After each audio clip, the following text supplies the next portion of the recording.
Banner advertising has come a long way since its humble beginnings centuries ago.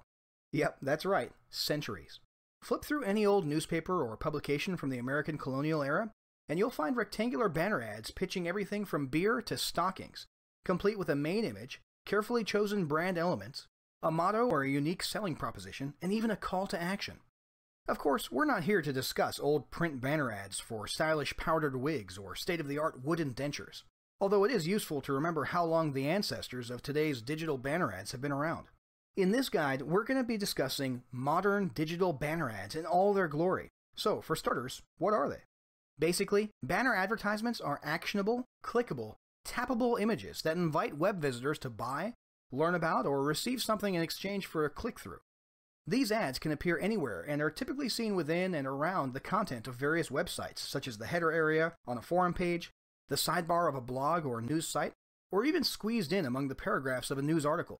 These banner ads come in all shapes and sizes, typically variations of the trusty old rectangle, and will either be static or animated. In more recent years, some businesses have been leveraging rich media banner ads that do all sorts of wacky stuff, like send a car zooming across your screen in front of the article you were reading. And these ads aren't going anywhere soon. Banner ads still make up around 34% of all online ad spending, second only to search engine marketing. So since they've been around for hundreds of years and businesses are spending a ton on them every year, clearly they work. The question is, should you be using them in your business? That's what we'll be looking at in the next video.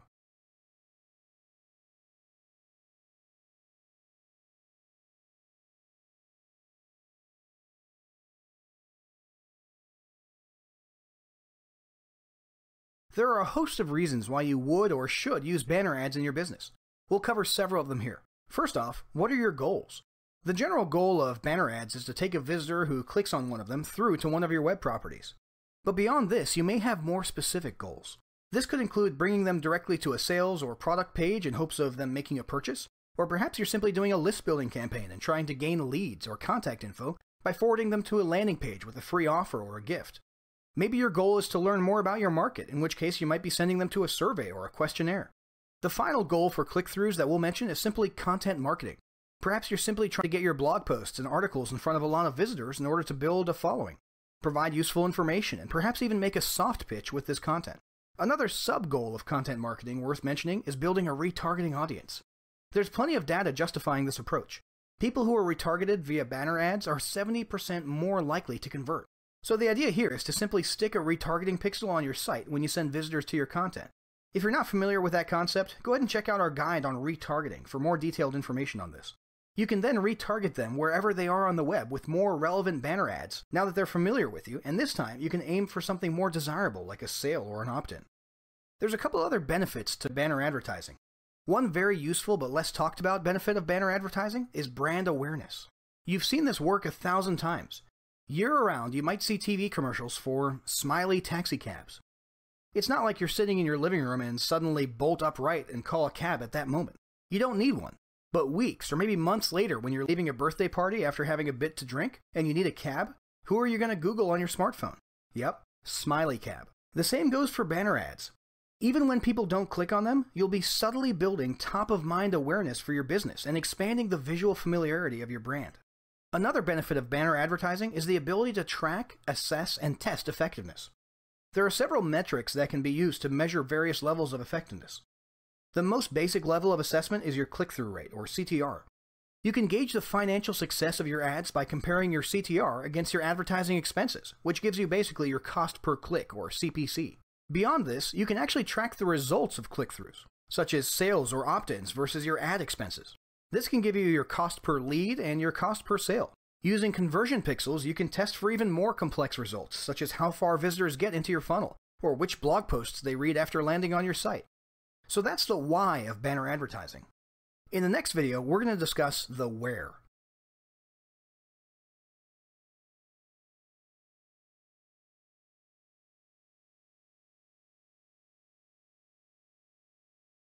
Where you place your banner ads is mostly based on your goals and your target market. So logically, your first step should be to know and learn as much as you can about your target market. Understand your buyer personality, behavior, and motives. Research your audience using existing studies or data. Look for case studies that reveal what has worked in the past for your niche.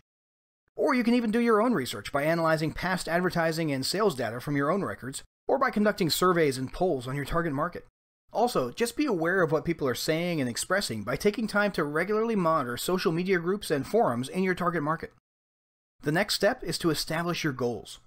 Looking at the goals mentioned in the previous video, you need to have a clear goal set for each banner ad campaign you run. For example, are you testing the waters for a new product idea? Then maybe your goal this time is to get visitors to a survey to gauge interest in the idea, as well as to build an early bird list of leads to sell to when the product is finished. Maybe your goal is straightforward sales. Maybe it's just lead generation. Whatever it is, you need to know before you start planning where to display your banner ads. Once you've got your target audience and goals sorted out, it's time to pick where to stick those ads. One option is to manually choose display locations. You can do this by reaching out to website owners, forums, and blogs in your niche. If you're selling an internet marketing tool, go pay for a banner placement in the header area of the Warrior Forum. If you're promoting your new book, find a popular blog for books in your genre and approach the owner about sidebar ads. When using this manual method, be sure to research the metrics of the given site, blog, or forum. Naturally, you'll want to display your ad in places with a reasonable level of traffic and a positive reputation to ensure your advertising dollars are spent well. You can learn a lot about websites by researching them on Alexa. Now, the manual method we just described can be very effective, but it can also be time-consuming and difficult. Many marketers prefer to do general targeting via a major ad network. Probably the most popular example of this would be the Google AdWords network.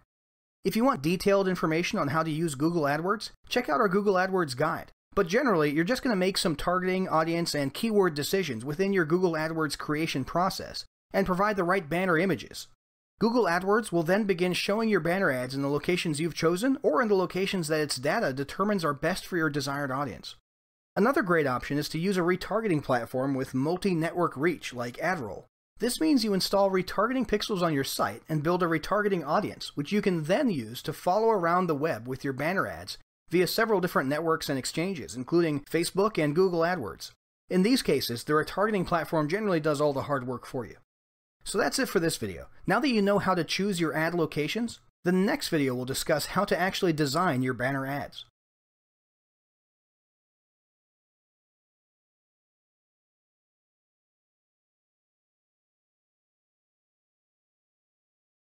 There's several tools you can use to create a banner ad.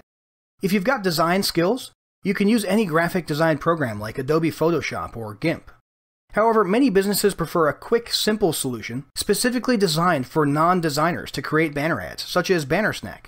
Once you've chosen your tool, you'll need to establish the shape, size, and format of your banner ads.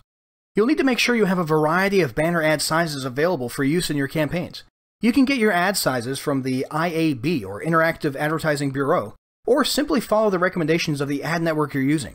For example, Google AdWords currently recommends 300 by 250, 336 by 280, 728 by 90, and so on. Again, a banner ad solution like Bannersnack can make this process super easy. Another important detail is going to be format. If you're going to use static images, you'll want to use JPEG, PNG, and GIF file formats. If you're trying to do animated banners, you'll be dealing with SWF flash files or animated GIF files. It's also important to consider the file size. This depends on your ad network. For example, Google's display network requires files to be 150 kilobytes or smaller. Now, if you are indeed using a solution like Bannersnack, the best option for design and style is to use a template and stick with its general layout.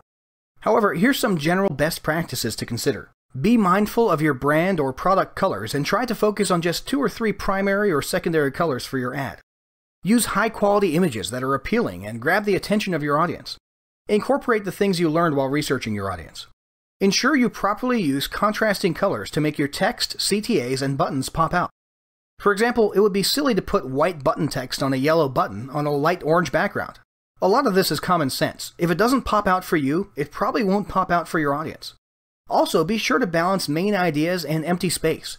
Jamming too much imagery and text into a banner ad can be counterproductive. The next step is to test, and test again. Your goal with the ad campaign is to maximize the effectiveness of each dollar you spend. So it's a good idea to create several variations of your banner ads and review the results to see which ones perform best. You might try different CTA phrases like learn more, join now, and add to cart. See if one background image grabs more clicks than another. Heck, see if maybe a red button beats a blue one. The point is, You want to squeeze as much value as you can from your advertising dollar, so test several variations and see what gives you the lowest cost per click. So that's just about everything you need to know to start getting involved in banner advertising. There's plenty of evidence that banner ads work great depending on your business, audience, and goals. But none of that matters at all if you don't start implementing what you've learned right now. So follow these steps below and get started today. Step 1. Learn everything you can about your target audience. Step 2. Establish your banner ad goals. Step 3. Determine which ad network or specific websites meet your needs. Step 4. Using the size and shape guidelines of your chosen ad network or locations, design your banner images using the ideas discussed above. And Step 5. Test several variations and try to find a winner or two that will bring you the best CPC and ROI. Don't put this off till later. Execute these steps right now.